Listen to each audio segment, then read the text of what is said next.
მოგესალმებით პატივცემულო მაყურებლებო, ეთერშია გადაცემა სიგნალი, არხზე ტევ სიგნალი საცდელი მაუწყებლობით. ისევე როგორც გასული ერთი თვის განმავლობაში განვიხილავდით ჩვენ მსოფლიო 2026 წლის ჩემპიონატს. დღესაც არ გვექნება განსაკუთრებული დღე, მით უმეტეს რომ მსოფლიო ჩემპიონატი დასასრულს მიუახლოვდა. კიდევ ორი მატჩი და 4 წლიანი საფეხბურთო საგა ისტორიად იქცევა, მაგრამ როგორც იცით, ფეხბურთში ბოლო ორი სერია ყველაზე საინტერესო აღმოჩნდება ხოლმე. ერთში ბრინჯაოს ბედი წყდება, მეორეში კი ოქროსი. დღეს თბილისის დროით ღამის პირველ საათზე მაიამიში ერთმანეთს საფრანგეთი და ინგლისი დაუპირისპირდებიან. ეს ის შემთხვევა, როდესაც ორივე გუნდი ფინალზე ოცნებობდა, მაგრამ ახლა მთავარი ამოცანა ისაა, რომ სახში ხელცარიელები არ დაბრუნდნენ. ბრინჯაოს მედალს ზოგჯერ აქვს ყველაზე მწარე გემო, იმიტომ რომ ფინალამდე გახსენებს, რომ მხოლოდ ერთი ნაბიჯი დაგაკლდა. ხვალ კი თბილისის დროით მთავარი მატჩია 11 საათზე, თბილისის დროით 11 საათზე მთავარი მატჩია ნიუ-ჯერსიში მსოფლიო ჩემპიონატის ფინალი ესპანეთი-არგენტინა. ერთ მხარეს ევროპული სიზუსტე, მეორე მხარეს კი სამხრეთ ამერიკული ვრნება. ერთ მხარეს ლუის დე ლა ფუენტეს იდეალურად აწყობილი სისტემა, მეორე მხარეს კი ლიონელ სკალონის ვრნება და ლიონელ სკალონის გუნდი. ნახევარფინალებმა კიდევ ერთხელ გვაჩვენა, რომ თანამედროვე ფეხბურთში მწვრთნელი ზოგჯერ ნახევარ გუნდზე მეტია.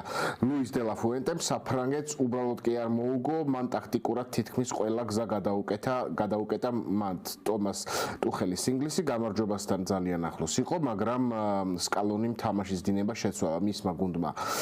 ხასიათი აჩვენა და არგენტინამ საოცარი კამბექი შემოგთავაზა და ეს არ იყო პირველი შემთხვევა.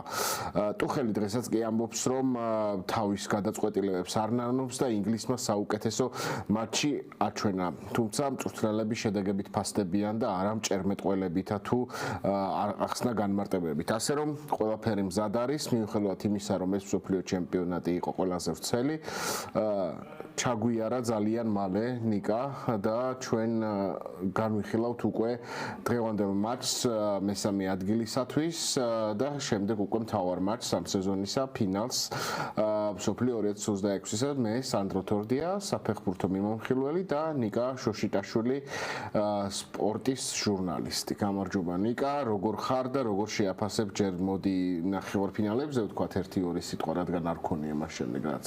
შემდეგ კი მთავარი ნაწილი დაუთმოთ მესამე ადგილისთვის მატჩსა და ფინალს. კი ბატონო, განწყობაზე ვარ მშვენიერზე, იმიტომ რომ ალბათ ძალიან იშვიათად თუ შევხედავთ ასეთი დონის მსოფლიო პირველობებს, მით უმეტეს ისიც უნდა ვთქვათ, რომ თუნდაც ის მარტივი ფაქტი, რომ სულ რაღაც ერთ დღეში მსოფლიო ჩემპიონატის ფინალია ფეხბურთის გულშემატკივრისთვის, ეს ძალიან კარგი გრძნობა უნდა იყოს. ეს 4 წელიწადში ერთხელ იმართება ეს ღონისძიება, როგორც ვიცით, ყველამ და თითოეული ფეხბურთის გულშემატკივარი ცხოვრობს მსოფლიო ჩემპიონატიდან მსოფლიო ჩემპიონატამდე და თუ იმას გავითვალისწინებთ, თუ როგორი ხარისხის მუნდიალი გქონდა, მით უმეტეს კარგ ხასიათზე დგება თითოეული ფეხბურთის გულშემატკივარი და უფრო კარგ ხასიათზე ვართ კატალონიური ფეხბურთის მოტრფიალეები, რადგან ნახევარფინალებში ყველაფერი ისედაჯდა, როგორც ჭირდებოდა ბარსელონას კომაქს ლამინ იამალი და მისი ესპანეთი, სხვადასხვა არა მარტო კატალონიელი, რეალურად ეს სხვადასხვა ტიპის ესპანელი ფეხბურთელების არის დიდწილად ბასკების. ეგეც შეგვიძლია ვთქვათ, იგივე მთავარი მწვრთნელი ლუის დე ლა ფუენტე, იგივე უნაი სიმონი, ემერიკ ლაპორტი, რომელიც ერთ-ერთი საუკეთესო მცველი არის ამ მსოფლიო ჩემპიონატზე, მიკელ ოიარსაბალი, მიკელ მერინო და ასე შემდეგ. ბასკებზე და კატალონიელებზე დგას ეს ესპანეთის ნაკრები და ეს არც თუ ისე სასიხარულო იქნებოდა ბატონი ფრანკოსთვის, თუმცა რას ვიზამთ, არ არის სუდი რაღაცები ფრანკოს რო არ მოეწონებოდა, ხოლო რაც შეეხება აქეთ ეს ესპანეთის ნაკრების მეტოქეს, არგენტინის ეროვნულ გუნდს, ეს არის გუნდი, რომელიც ახსოვსია ამ საჩემპიონო მენტალიტეტით, ამ გამარჯვებულის მენტალიტეტით, რომელიც უფრო და უფრო გაიმყარა პლეი-ოფში.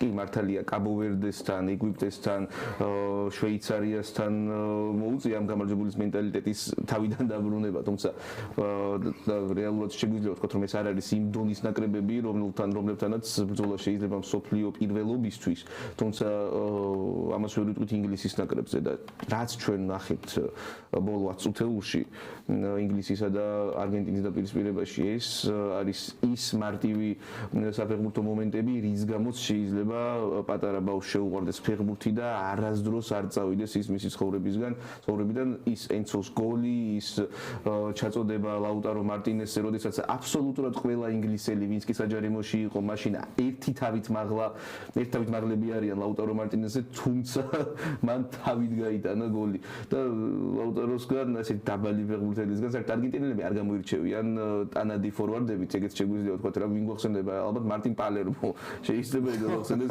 ტანადი ფორვარდები და ალბათ მარტინ პალერმომდე რამ იმდენთან დასხელს გავიხსენებდი საერთოდ ვერ მინდოდი, მაგრამ ტანადი ფორვარდი და ტანაძე დავიწყებდი იგუაინით, მაგრამ არც იგუაინი არ ყოფილა სტანდარტებზე შეიძლება კარგი იყო, მაღალი ნამდვილად არ ყოფილა.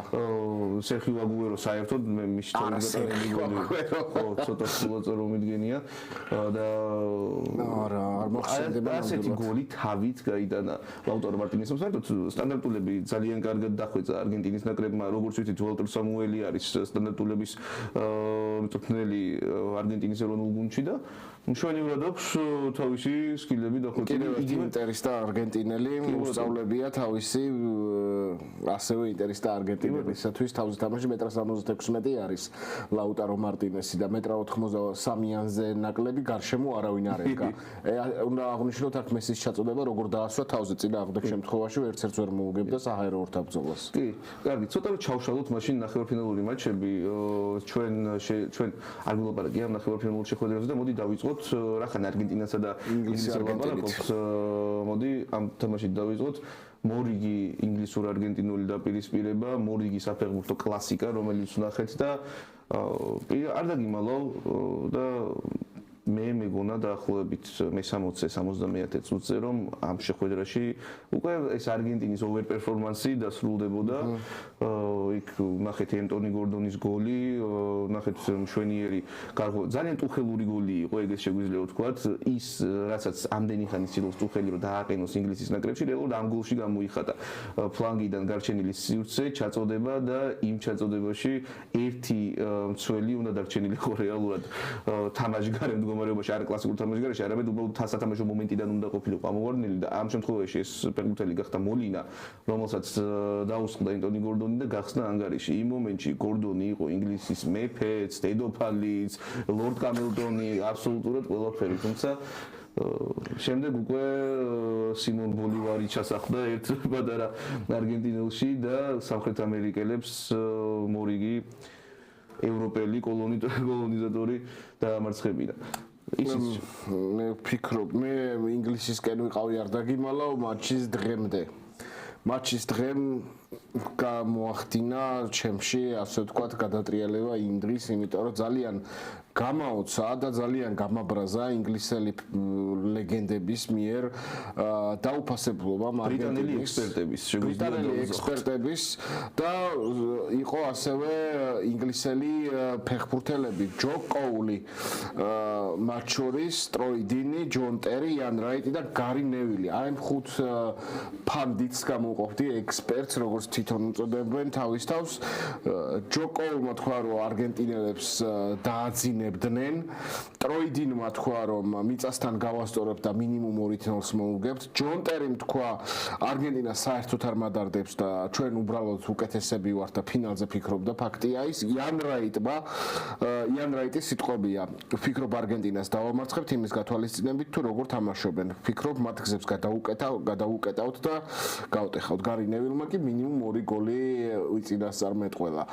აი ასეთი დაუფასებლობა არ ვიცი მე აი გასაგებია რომ ეს ადამიანები არიან ფეხბურთელები იყვნენ და არიან ლეგენდები და დღეს მუშაობენ სპორტულ ჟურნალისტებად თუმცა არა მე ვერ დავარქმევდი სამწუხაროდ ვერ დავარქმევდიში მაგრამ მათ სპორტულ ჟურნალისტებს ვერ დავარქმევდი ეს რა თქმა უნდა თითოეული ჟურნალისტი ნუ არიან ნუ გარინევილი ექსპერტები დაუძახოთ მაშინ, მოდი და არა ჟურნალისტები, იმიტომ რომ მე არ ვარ ფეხბურთის ექსპერტი პირდაპირ ვიძახი, მე ვარ საფეხბურთო მიმოხილვე და საქართველოს მაგალითად ვისაც არ უნდა ხვდებოდეს, მაგრამ რა ვიცი, ავიღოთ ალბანეთი იგივე ან სომხეთი, მე ტელევიზიით გამოსვლისას თავშე ვიკავებდი ასეთი გადამოტვირთული გამოთქმებისგან, ჩვეულებაში ერთმანეთში ვისაუბრობთ, მაგრამ ის რომ სომხებს ჩვენ დავაძინებთ და ალბანელებს 3 გოლს გაუტანთ და ასე შემდეგ, ცოტა კეთმაღლობაში გადაზიდილი არის. პატივცემულობა რეალურად მეტოქის მიმართ და თან მით უმეტეს თუ გავითვალისწინებთ იმ ყველაფერს რაც მოყვება არგენტინისა და ინგლისის დაპირისპირებას, აი ეს არის ცეცხლზე ნავთის დასხმა და თან იმ ცეცხლზე ნავთის დასხმა, რომელიც ძალიან დიდი ხანია ჩამქრალია რეალურად რა. კი ჩვენ მატჩის დასაწყისში უკვე გამოჩნდა ისე რომ უკვე იგივე პარედესმა აგრძნობინა ბევრი ინგლისელს რომ ეს არ იქნება მათთვის იოლიგას შეერნება, თუმცა ეს რეალურად მარტივი საფეხბურთო მომენტებად შეგვიძლია ჩავთვალოთ პარედესმა იგივე შეუძლია გაუკეთოს ინგლისელებს, მაგრამ ინგლისელებს იადმოდი ეგვიპტელებს ან წინა მუნდიალზე ნიდერლანდელებს და აქ აღარ იყო უკვე ეს სიტუაცია იყო აბსოლუტურად არის. ჩემი აზრით მაგალითად ეს მოთამაშე იან რაის თუ არ ჩავთვლით, იან რაიტი ცოტა გვიან უფრო ადრინდელი თავგზავრებია. ტროიდინზე საერთოდ არ ვსაუბრობ, მისი მთავარი ჰაილაიტი არის ჩემპიონშიპის პლეი-ოფში და ეს კომენტარი. ტროიდინი მე საერთოდ ვეთქვი ტროიდინის კომენტარებს ამ ხელა აჟიოტაჟი რა. აი ზუსტად იმიტომ რომ ეს გააკეთა, ეს განცხადება გააკეთა. მაგრამ ეგეთ განცხადებას შეიძლება გაეკეთებინა, არ ვიცი. აი იტალიაში ანტონიო კასანო არის ხოლმე ესეთი განცხადებებით გამორჩეული. მაგრამ აი ტროიდინიზე, რავი, ჩარლი ადამს შეიძლება ეგეთი განცხადების გაკეთება ალბათ, მაგრამ არ მგონი ყურადღება რომ იქცექსები იყოს ჩარლი ადამის ან ტროიდინის მსგავსი განცხადება. მიუხედავად იმისა, რომ ჩარლი ადამი ჩემი აზრით უფრო კარგი ფეხბურთელი იყო ვიდრე ტროიდინი. და ცოტათი ტროიდინის არ იყო თლაცუდი არის. ხო, თლაცუდი არის. რაც ვამბობდი. იგივე ჯონ ტერი, გარი ნევილი, ჯო კოული, ესენი არიან ინგლისის ოქროს თაობის წარმომადგენლები, ხო?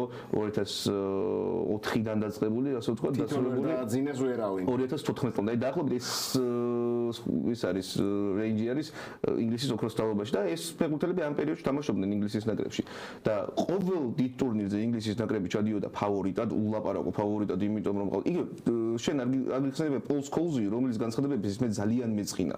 იმიტომ რომ პოლ სკოლზი ბავშვობიდან ძალიან მიყვარს, მით უმეტეს მას ბარსელონასთან და ბარსელონას ნახევარმცველებთან უკანასკნელი ურთიერთობა ჰქონდა და ის რაც ილაპარაკა მან არგენტინაზე დაახლოებით მსგავსი შინაარსის იყო. შინაარსის და იგივე პოლ სკოლზი ეს იყო ის თაობა, რომელიც მიდიოდა მუნდიალებზე ან ევროპის ჩემპიონატებზე საუკეთესო შემადგენლობით და გუნდურობის ნატამალს არაჩვენებდა, თითოეული თამაშის მიმართ კეთმაღლობას იჩენდა, თითოეული მეტოქის მიმართ უპატივცემულობას იჩენდა და აგებდა ძალიან მარტივ მეთოდებთან, ხანდახან ჯგუფიდან ვერ გადიოდა, ხანდახან იგივე 2008 წლის ევროპის ჩემპიონატზე საერთოდ ვერ გავიდა, მაშინ ხორვატებმა ჩატოვეს და ავაც ახსენებლებმა რუსებმა. ეხლა გასაგებია ასეთი კეთმაღლური განწყობით თუ გადიოდნენ, რატო ვერ იგებდნენ ესეთი ნაკრებები? ხო და რას ვამბობ? ესეთ ნაკრებებს. მართალია, სწორედ ეგ არის და ამ თაობას ინგლისის თაობას რეალურად გარეთ საუთგეიტს მართალია ინგლისის ნაკრების გულშემატკივრები არ წყალობენ, იმიტომ რომ მან ანტიფეხბურთი დაამკვიდრა ინგლისის ნაკრებში, ეს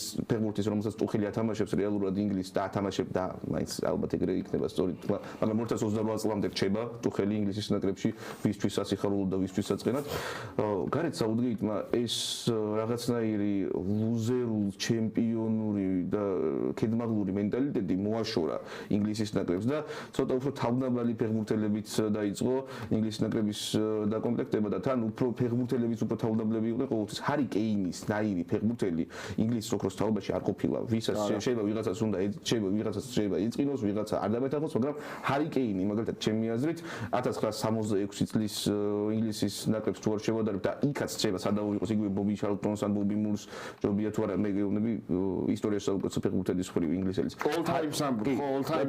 ჰარი კეინის დონის ფეხბურთელი ინგლისის ნაკრებს არ ყოლია მაშინ. ეს უნდა ვთქვათ, მაგრამ ჰარი კეინი თითოეულ ჩემპიონატზე მიდის, აკეთებს თავის მაქსიმუმს და მერე ბრუნდება უბრალოდ კლუბში. ყველანაირი ზედმეტი უაზრო კომენტარების გარეშე.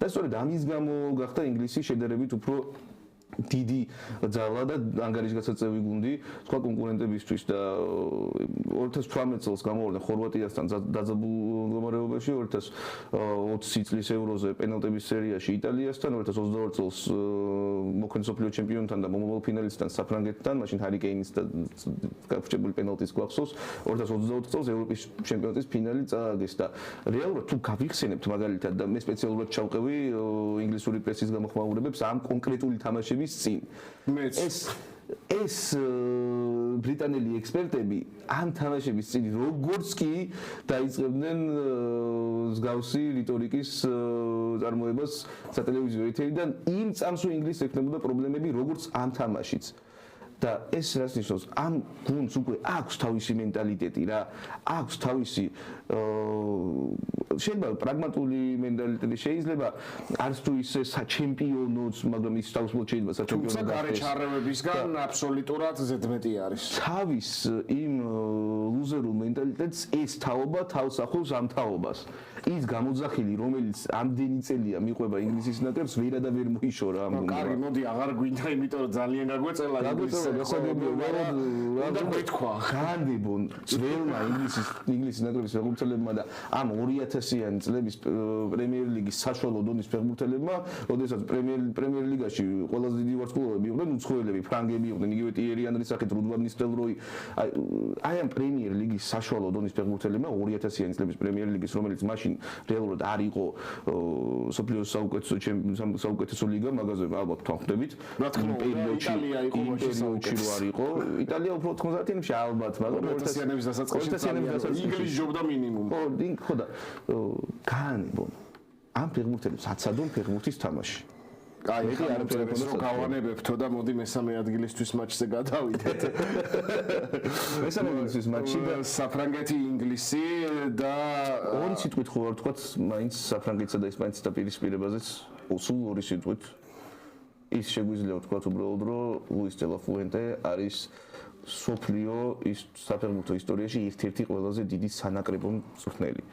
ჩვენმა კოლეგამ და ჩემმა მეგობარმა ნიკოლოზ დაბადაძემ ცოტა ხნის წინ ნახევარფინალების წინ თქვა რომ ამ ნახევარფინალში გასული მწვრთნელებიდან ყველაზე სწორად ვთქვა დაბალი დონის მწვრთნელიო და რეალურად მან იგულისხმეს რომ მიღწევები არ აქვს ჯერ საკადრისი არის ლუის დე ლა ფუენტეო და მე მგონი დე ლა ფუენტე გაბრაზდა ტაფსონას ამ ნათქვამზე და შემდეგ გამოვიდა და დადო სამწვრთნელო მასტერკლასი რომელიც ჯერ ამ სოფლიო ჩემპიონატზე ამ კონკრეტულ სოფლიო ჩემპიონატზე არ ყოფილა თავისთავად და სოფლიო ფეხბურთის ისტორიაში კიდე მოსაძებნია ერთი კონკრეტული ასეთი მატჩი, სადაც ერთმა მწვრთნელმა მეორე ტაქტიკურად შეჭამა და თან შეჭამა ვინ? დიდიე დეშამი, რომელმაც იდეალურად იცის საფრანგეთის ნაკრებთან ერთად თამაში და შეჭამა ის საფრანგეთის გუნდი, რომელიც გაჩერებაც ალბათ წარმოუდგენელი იყო. ყველა თან სხვადასხვა ყველა ხო საუბრობდა რომ საფრანგეთის ნაკრებს ვინ გააჩერებს, საფრანგეთის ნაკრებს ვინ გააჩერებს და უცებ მეორე დღეს ყველა ეს ადამიანი გამოვიდა და არა ხო ვიცოდი რომ ეხა ესპანეთი ამას მოუგებს. მე არ ვიცოდი პირდაპირ ვამბობდა, ვისაც გინდათ საკუთარი თავი მოატყუოთ რომ თქვენ იცოდით, ეს არ გამოვიდა რომ საფრანგეთის ნაკრები იყო ერთ-ერთი ყველაზე ვარსკვლავური ნაკრები, რომელიც ოდესმე მე მსოფლიო ჩემპიონატებზე მიდახავს. ესპანეთის ნაკრები რეალურად არ იყო ფავორიტი ამ მატჩში, შეგვიძლია ვთქვა თავისუფლად, თუმცა ანდერდოგი იყო ესპანეთი. ანდერდოგიც ცოტა ნადგომია. ცალსახად ეგეც და შემადგენლობითაც ცალსახად და დანარჩენი ეხა იყო წვრთნელის გამარჯვება იყო ეს ყველაფერს დავიგავანებ და ეს საფრანგეთის ნაკრები შევა ფეხბურთის ისტორიაში როგორც ერთ-ერთი საუკეთესო გუნდი რომელსაც მუნდიალის ოქრო ვერ დაისაკუთრა იგივე შეიძლება ვისაუბროთ ამ შემთხვევაში 54 წლის უნგრეთის ნაკრებზე 74 წლის ნიდერლანდების ნაკრებზე 82 და 86 წლების ბრაზილიის გუნდებზე და ასე შემდეგ და საფრანგეთის ნაკრებს გადავუხადოთ მადლობა და შევხედოთ მის თამაშს ინგლისთან. მესამე ადგილისთვის რა იქნება? აქ არის მესამე ადგილისთვის ასევე მინდა ვთქვა ფენტეზის მოყვარულთათვის რომ მესამე ადგილის სასტარტოების პროგნოზირება არის ყველაზე რთული, იმიტომ რომ ვინ დაასვენებს, ვის დაასვენებს არის ხოლმე ყოველთვის რთული. ეხა ფაქტია რომ კილიან მბაპე და ჰარი კეინი არ დაისვენებენ, იმიტომ რომ მათ თავისი გოლები აქვს გასატანი. მე მგონია რომ უფრო შესაძლებელია რომ Harry Kane-ი მაინც დაასვენოს. თვითონ შეიძლება გადაწყვიტოს დასვენება. ხო, ნუ არ ვიცი, ყოველ შემთხვევაში კარში Sports Illustrated-ის მიხედვით დგას სამბა მართლა? ლაკროა და კონატე არიან დაცვის ცენტრში, მარცხნივ ერნანდესი, ტეო, მარჯვნივ კუნდე, ჩამშლელი ნახევარმცველები კონე და ზაირემერი, დუე შერკი ოლისე და კილიან მბაპე წინ, ხოლო ინგლისელთა შემადგენლობა ასეთია, პიკფორდი დგას აქ, ბორნი და ჩალობა არიან ცენტრალური მცველები, ორაილი და სპენსი მარცხნივ და მარჯვნივ, მაინო და ჯეიმსი ცენტრში, რაშფორდი, ეზე, მადუეკე და Harry Kane-ი წინ. Harry Kane-ი დგას Sports Illustrated-ის მიხედვით. არა, ხო, მაინც ალბათ ორივეს დააყენებს რეალურად. კი, მე მგონია რომ ორივე იქნება. იცი რა არის ძალიან კარგია თუ სამბას დააყენებს ამ შემთხვევაში დეშამი, იმიტომ რომ ყველა ფეხბურთელი იმსახურებს, ვინც მიდის სოფლიო ჩემპიონატზე, ყველა იმსახურებს, რომ თავისი შანსი ქონდეს მართალია მატჩი მესამე ადგილისთვის, თუმცა შემდეგ წლების შემდეგ, როდესაც კონკრეტული ფეხბურთელი საფეხბურთო კარიერას დაასრულებს და ერთი მატჩი იქნება სოფლიო ჩემპიონატზე ჩატარებული, საერთოდ არ იქნება მაგას მნიშვნელობა, ეს იქნება ჯგუფური ეტაპი თუ მატჩი მესამე ადგილისთვის. კილიან მბაპეს რაც შეეხება, ალბათ იქნება ძალიან მოტივირებული, მისი მოტივაცია არსად გაქრება, იმიტომ რომ აქვს მას გოლები გასატანი, აქვს მას ამ კონკრეტული სოფლიო ჩემპიონატის ოქროს ბუცი მოსაგები, აქვს მას გასაწრები ლიონელ მესისთვის ისტორიაში საუკეთესო ბომბარდირობისთვის და ვფიქრობ რომ თავის გოლებს მაინც კილიანი გაიტანს, პირველ გოლია გორიოს გატანილი, ხო მესის აქვს 4 ასისტი, მბაპეს 3 ასისტი. კი ბატონო. და მაინც ამ თამაშში ჩემი აზრით ძალიან დიდი ფავორიტი არის საფრანგეთი და ამას აქვს ერთი მარტივი მიზეზი, ინგლისის ნაკრები მოკვდა არგენტინასთან თამაშში. ფიზიკურად, მორალურად განადგურებულები არიან. Harry Kane სხვადასხვა გამოვიდა პრესკონფერენციაზე პირველი ეთქვა რომ მორალურად ვართ განადგურებულები და ამის გაგება სრულიად შეიძლება ძალიან მარტივი მიზეზი აქვს ამას 10 წუთში დააკარგეს ინგლისელებმა ფინალის საგზური და Harry Kane-იც რეალურად კი რა თქმა უნდა მოტივირებული იქნება რომ როდის არ უნდა ფორვარდ ზოლის გატანა, თუმცა ის მატჩი მისთვის მიუღწეველი გამოდგა, სადაც ყველაზე მეტად უნდა Harry Kane-ის გოლის გატანა, ხოლო კილიან მბაპეს იმ მატჩში 4ჯერ აქვს ბურთი უკვე გატანილი და შეიძლება უდიდესი ტრაგედიაც მისთვის არ იყოს კიდევ ერთი ფინალის გამოტოვება. პირველად ტოვებს სოფლიო ჩემპიონატის ფინალს კილიან მბაპე და ზოგს ნათამაშები არა აქვს და ის პირველად ვერ ითამაშებს. კილიან მბაპეს აქვს ფენომენალური სტატისტიკა. ყველა მატჩი აქვს სოფლიო ჩემპიონატზე მიღებული მონაწილეობა, სადაც კი შეეძლო. და ასევე წინა სეზონში გადავხედე PSG-ში. თამაშების მაქსიმალური რაოდენობა აქვს ჩატარებული. ანუ ამ სეზონში თამაში არ გამოუტოვებია. მადრიდის რეალში. მადრიდის რეალში და ის PSG-ში. მადრიდის რეალში ხოლმე ერთ თამაში არ აქვს გამოუტოვებული. 2018 წელს კილიანი წავიდა მუნდიალზე როგორც მაინც ახალგაზრდა ვარსკვლავი, უკვე Paris Saint-Germain-ის ფეხბურთელი, მაგრამ ახალგაზრდა ვარსკვლავი, ჩაატარა 7 მატჩი, გავიდა 4 წელი, წავიდა უკვე როგორც შემდგარი სუპერსტარი, შემდგარი მსოფლიოში საუკეთესო ფეხბურთელი, ეგრეთ შეგვიძლია ვთქვათ, ჩაატარა 7 მატჩი, ჩამოვიდა ახლა ჩრდილოეთ ამერიკაში და ჩაატარა 8 მატჩი. ყველა მატჩში აქვს მონაწილეობა მიღებული კილიანს, ეს ფენომენალური შედეგი არის. უბრალოდ მას რა თქმა უნდა ერჩივნა რომ ეს ყოფილიყო ფინალი და მიუხედავად ამისა კილიანს თავისი სტატისტიკა გასაკეთებელი აქვს, წინ აქვს წასაგდების საქმე შემდეგი მუნდიალის წინ და აუცილებლად იქნება თავისი ჩვეული მოტივაციით და ერთი მინდა ვთქვა რაიან შერკი, რომელსაც არ მიეცა სათამაშო დრო ამ მუნდიალზე ფეხბურთელი, რომელიც ჩემი აზრით იყო შარშან მანჩესტერ სიტიში საუკეთესო მოთამაშე იმ პრობლემურ სიტიში, რომელიც იმ სეზონში ჟორჟ მიქელუწაძესთან ერთად ლიონში იყო მშვენიერი მოთამაშე და მაინც ალბათ იმ სეზონის საუკეთესო ფეხბურთელი შერკი იყო, იმიტომ რომ ჟორჟი 20 მილიონად წავიდა ვილიარეალს, ხოლო შერკი 80-ად მანჩესტერ სიტიში, ესეც ალბათ თავისებური საზომი არის და არის ფენომენალური ფეხბურთელი, ისო მეორჯერ უნდა ვახსენოთ ტაფსონა და ნიკოლოზ ტაბატაძის ერთ-ერთი საყვარელი ფეხბურთელი გადაცემაში, ველოდებოდით და ველოდებით. ტაფსონ აქედანაც მოგვიწევთ კიდევ ერთხელ გადაცემაში. და რა შეგვიძლია ვთქვათ, ეს მისთვისაც ერთგვარი შანსი არის, რომ დეშამს დეშამის და ტაფსონისთვის არაფერი აქვს დასამტკიცებელი. დეშამს თავის ქვეყანას დაუმტკიცოს მომავალ მწვრთნელს, რომელიც სავარაუდოდ იქნება დიდი დეშამს დეშამის შემდეგ ზინედინ ზიდანი რომ დაუმტკიცოს რომ ამ ფეხბურთელს აქვს იმის უნარები რომ ულიდეროს ამ გუნდს იგივე კილიან მბაპესთან ერთად დღეს რეალურად ხო ასარჩევი ქონდა დეშამს რომ კილიან მბაპესთან ერთად ვის ალიდერებს გუნდში ოლისეს თუ შერკის, იმიტომ რომ დემბელე საფრანგეთის ნაკრებში თავის ჩვეული როლი აქვს და ის ამ როლს არ ღალატობს უკვე მერამდენი წელია, მერამდენი მუნდიალია და ეს მეორე ლიდერის ფუნქცია უნდა ქონოდა ან ოლისეს, ან შერკის. ეს იყო დეშამის გადასაწყვეტი, დეშამ მაირჩია ოლისე, რომელსაც ჰქონდა მშვენიერი მუნდიალი, თუმცა ჰქონდა საშინელი ნახევარფინალი, ესეც შეგვიძლია ვთქვა, ოლისეს საზომით, რა თქმა უნდა. და რაიან შერკი ეცდება რომ დაუმტკიცოს საფრანგეთს მომავალ მწვრთნელს რომელიც ასევე ისევ ერთხელ ვთქვათ რომ ალბათ იქნება ზინედინ ზიდანი რომ შემდეგ დიდ ტურნირზე უკვე აქცენტი უნდა გაკეთდეს მისა და კილიან მბაპეს დუეტზე. კი ბატონო და მე რადგან ინგლისელებზე გაბრაზებული ვარ ასევე არის მთელი სამყარო ალბათ ასეთ კეთმაღლულ კომენტარებზე გაბრაზებული მე ჩემს პროგნოზს ჩამოვიდოდი ინგლისელთა საწინააღმდეგოდ მე მინდა რომ საფრანგეთმა მოიგოს ეს მატჩი მით უმეტეს რომ კილიან მბაპეს აქვს გასატანი გოლებიც რომ გახდეს ოქროს ბუცის ნომინანტი და მოიგოს ბომბარდირება. ფინალზე მოდი ხვალ არ ვილაპარაკოთ თუ ბარემ ჩაუყვეს სტარტო შემადგენლობას. მოდი მოთელვა გავაკეთოთ ხვალინდელი დღის. კი ბატონო, მაშინ ვიტყვით ჯერჯერობით რომ ფაქტიურად ფინალურ ესპანელებისა და არგენტინელების 11-ეულებში არ არის ნახევარფინალების შემდეგ ემილიანო მარტინესი იდგება კარში ლუის მარტინესი და რომერო იქნებიან ცენტრალურ დაცვაში, მოლინა და ტალიაფიკო ფლანგებზე, ენცო ფერნანდესი და სიმეონე იდგებიან ცენტრში, მაკალისტერი პარედესი და მესი ხულიან ალვარესი წინ.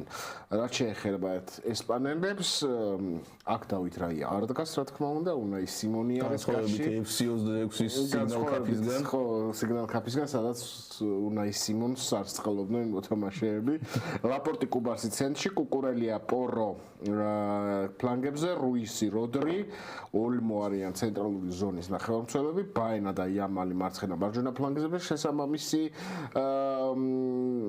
მიმდევრობით და ოიარზაბალი ისევ ცენტრ ფორვარდის პოზიციაზე და ამ სოფლიო ჩემპიონატის საშუალო შეფასება არგენტინელებს აქვს 7-დან 0, ყველა შეფასება რო ავიღოთ საშუალო ამ 11-ეულის, ესპანელებს კიდე 7.09. ხო, არა, გასაგებია, არგენტინის შეფასება შეიძლება ლიონელ მესის მათამაშებმა განაპირობა. 9.03 ქონდა მაგალითად ლიონელ მესის წინა მატჩში შეფასება. მე ვფიქრობ რომ როგორც არ უნდა მორჩეს მატჩები მესამე ადგილისთვის და ფინალისტვის კი არა და ოქროსთვის ბოდიში. ლიონელ მესი აუცილებლად გახდება მსოფლიო ჩემპიონატის საუკეთესო ფეხბურთელი პერუჯგარეშე გათვალისწინებული იქნება. რა თქმა უნდა, ის ახლა რეალურად გათვალისწინებული იქნება რომ არის ლიონელ მესი და როდესაც ლიონელ მესი ატარებს მაღალი დონის სანაკრებო ტურნირს თუ საკლუბო სეზონს უფრო მარტივი ხდება მისთვის ჯილდოს მიცემა ან იგივენაირად მოქმედებს კრისტიანო რონალდოზე და კილიან მბაპეზე და სხვა ეგეთ სუპერვარსკვლავ ფეხბურთელებზე. ხოლო ლიონელ მესის მიიღებს წესით თავის მესამე ჯილდოს დამსახურებულად თუ არ მიიღებს ლიონელ მესი ალბათ მიიღებს კილიან მბაპე ეგრე შეგვიძლია ვთქვა თუმცა ამ შენ გამორიცხავ რომ ესპანელებისგან რომც მოიგოს სოფლიო ჩემპიონატი რომელიმე მოიგოს იცი რა ვინ ლამინი არა მაგაზე შევხვდებით ოიარზაბალი არა კუკურელია არა მიუხედავად იმისა რომ აქ ფენომენალური კუკურელია ძალიან კარგი მსოფლიოს შეცდომით არ კუკურელია აუცილებლად უნდა შევიდეს საუკეთესო მცველებში საუკეთესო 11-ში თავის პოზიციაზე აუცილებლად უნდა შევიდეს საუკეთესო თავის პოზიციაზე კუკურელია ამ შემსოფლიოს საუკეთესო როდრის მიუხედავად იმისა რომ აქვს ძალიან კარგი მსოფლიო ისეთი მსოფლიო მაინც არ აქვს რომ საუკეთესო ფეხბურთელი მიიღოს და თან ყველაფერი იამალმა კიდე რა უნდა გააკეთოს ხო იამალი ვერ მიიღებს იამალმა ჩაატარა მშვენიერი მუნდიალი ის რომ იამალს კონდა ცუდი მუნდიალი ასაკისა და ტრამვის გათვალისწინებით იამალს კონდა და აქვს მშვენიერი მუნდიალი და აქვს სათამაშო ფინალი თუმცა რაც არ უნდა გააკეთოს მე მგონი მსოფლიოს ჩემპიონატის საუკეთესო ფეხბურთელის ჯილდოს აღება მაინც ძალიან გაუჭირდება და ალბათ ვერ შეძლებს ჩემი ფავორიტი ამაში არის ლიონელ მესი, თუმცა ამის მიუხედავად ვფიქრობ, რომ კილიან მბაპე ინგლისის ნაკრებთან გოლების იმ რაოდენობას გაიტანს, რომ შეიძლება დუბლს ფიქრობ, ორს გაიტანს? რატომაც არა. ხო. რატომ არა? და ორი გოლი საკმარისია არ მოსწონს. კილიან მბაპე იქნება ამ თამაში, შერკიზეს ვისაუბრეთ, რომ ისიც მოტივირებული იქნება, მაგრამ ერთადერთი მოტივირებული მოთამაშე 22 ფეხბურთელიდან ერთადერთი მოტივირებული მოთამაშე იქნება კილიან მბაპე. ყველაზე მოტივირებული ყოველ შემთხვევაში მბაპე იქნება. კილიანს აქვს ახლა აქ გასაკეთებელი თავისი კარიერის საქმე, უნდა წაიგდოს წინ თავისი საფეხბურთო მემკვიდრეობა და თან მბაპეს ეგოს პატრონი დემორალიზებული ინგლისის წინააღმდეგ წარმოვიდგენია რა იქნება თან დემორალიზებული ინგლისის წინააღმდეგ რომელმაც 90 წუთი უნდა ითამაშოს.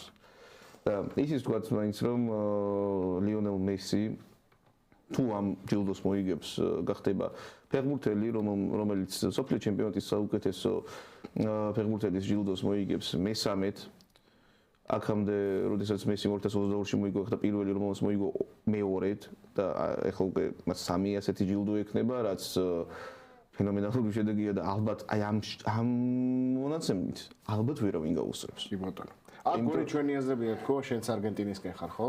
იცი რა, მე ვარ ბარსელონას გულშემატკივარი. მე ბარსელონა მიყვარს უზომოდ და მთელი ჩემი ბავშვობის ემოციები უკავშირდება ლიონელ მესისა და საფეხბურთო კლუბ ბარსელონას. როდესაც მესი წავიდა გუნდიდან, მაშინ 2022 წელი იყო და რაღაცა ჩემი ცხოვრების უმნიშვნელოვანესი ეტაპი დასრულდა იქ. მორჩა, განადგურდა თან ისე რომ არ ველოდებოდი. თან უფასოდ. თან უფასოდ. მაგას ახლა მნიშვნელობა ვიყავი თან ინტერნეტზე ვიყავი სივასპორი ბათუმის მატჩზე. მამუჩაშვილმა გაიტანა. სივასპორი ბათუმის მატჩზე თურქეთში? არა, ბათუმის სივასპორი. ბათუმში. ხო, ბათუმისა და სივასპორის ბოდიში. და გავიგე ინფორმაცია სტადიონზე, წამეშალა სახე და მე დაინიშნა ჯარიმა მამუჩაშვილმა დაარტყა და გაიტანა. და მე ვოთ სახე არ შემსვლია ვერც მომენტი კი მახსოვს ახლა მაგრამ სახე არ შემსვლია ხალხს შეიძლება თურქი ვეგონე არ გამოდის ხოლმესაც და მაგის შემდეგ ეს კუმანის საშინელი სეზონი იყო მე ჩავის დაბრუნება იყო მე ძლივს რაღაცა ერთ წელი იყო მოკლედ არგენტინა თუ ესპანეთი იბრძოდით და აი უბრალოდ დავასრულე ამას რა ხან გამიგზავნა და უცებ გამოჩნდა ლამინ იამალი რომელმაც აი ეს მესის არ ყოფნა ჩამინაცვლა და ეხლა დღეს ჩემთვის ხვდებიან ორი საყვარელი ფეხბურთელი რეალურად თუმცა რომ არა ლიონელ მესი მე ვერ ვიქნებოდი ბარსელონას გულშემატკივარი ვერ ვიქნებოდი ლამინ იამალის გულშემატკივარი ამიტომაც 51-59-ზე ვარ მე 1% ლიონელ მესის სასარგებლოდ. თუმცა თუ მოიგო ბარსელონამ კი არა და ესპანეთმა და ლამინ იამალმა არაფერი არ მეწყვიტა. მე პირდაპირ ვიტყვი რომ არც ერთი ნაკრები არ მესიმპათიურება, არც ისტორიულად, არც ისე, არც ასე, არც ესპანეთი, არც არგენტინა ძალიან არასასურველი ფინალი არის ჩემთვის.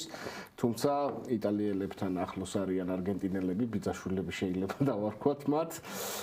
იმიტომ რომ იტალო-ესპანური ფეხბურთისგან არის წარმოშობილი არგენტინული ფეხბურთი, ზოგადად ქვეყანაც შეიძლება ასე ვთქვათ და ასევე ლიონელ მესი არის ჩემი აზრით ყველა დროის საუკეთესო ფეხბურთელი. მე არგენტინელებისკენ ვიქნები მშვიდად, წყნარად, ყოველგვარი დაძაბულობის გარეშე. ყოველ შემთხვევაში ვნახოთ თუმცა ფავორიტად ესპანეთი მიმაჩნია. პროგნოზს რო ვაკეთებდე, ვიტყოდი რომ ესპანეთს უფრო მეტი შანსი აქვს და ჩამომართვით ეს თუ გინდათ პროგნოზად, თუმცა მე არგენტინელებისგან ვიქნები ყოველ შემთხვევაში. უფრო მეტი შანსი გქონდეს, თუმცა სოფლიო ჩემპიონატის ფინალი არის და აქ აი ესპანეთი ძალიან ძნელია პროგნოზირება. შეიძლება იყოს ყველაზე დაალაგებული გუნდი და შეხვდება ახლა ყველაზე არეულ გუნდს, ვინც კი არის სოფლიო ჩემპიონატზე. არევაში არგენტინელები საუკეთესოები არიან, არეულ ფეხბურთში ამღვრეულ წყალში თევზს არგენტინელები კარგად იწვევენ. აი ისე შეუძლიათ არგენტინელებს ან ესპანელების დაალაგებული, დაწყობილი, კომპაქტური ფეხბურთის არევა, როგორც არც ვიცი რა შევა. ყოველ შემთხვევაში ვნახოთ როგორი იქნება ფინალი. ჩვენ ფინალზე საუბარს ხვალაც გავაგზავნებთ. დღეისათვის კი სულ ეს იყო. იმედია საინტერესოდ მიმოვიხილეთ ის მატჩები, რომელიც გაიმართა უკვე და გაიმართება დღეს და გაიმართება ხვალ, ასე რომ დაგვრჩა ბოლო 2 მატჩი, ყველაზე საინტერესო, იმედია და ყველაზე დაძაბული, ასევე მე იმით ვიტოვებ, რომ ძალიან დაძაბული 2 მატჩი იქნება. ყოველ შემთხვევაში დღეს ამით გემშვიდობებით.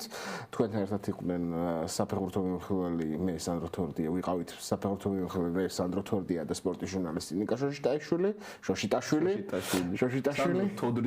თოდრია. კარგი, გავერთეთ უკვე. მომავალ შეხვედრამდე მუნდიალ მშვიდობისა. ნახვამდის.